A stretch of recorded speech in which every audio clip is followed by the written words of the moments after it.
مسلمانوں کے پہلے خلیفہ سید صحابی کی زبانی شہادت کی کتابوں میں درج ہے. جب پوچھا گیا کہ اے ابو بکر آپ بتا دیں آپ کے زمانے میں مومن کی اور منافق کی پہچان کیا ہوتی تھی، تو ابو بکر نے یہ نہیں کہا جو نماز زیادہ پڑھتا تھا، جو روزہ زیادہ رکھتا تھا، جو حج زیادہ کرتا تھا، جو حاجی بنا ہوتا تھا وہ مومن ہوتا تھا، بلکہ مسلمانوں کے صحابی نے کہا نعرہ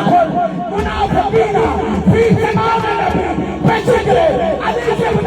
ابی طالب. ارے محمد کے زمانے میں محمد کے ہوتے ہوئے جب ہم نے یہ دیکھنا ہوتا تھا کون مومن ہے کون منافق ہے، تو علی کا نام لیتے تھے، علی کا نام لیتے تھے، علی کا نام لیتے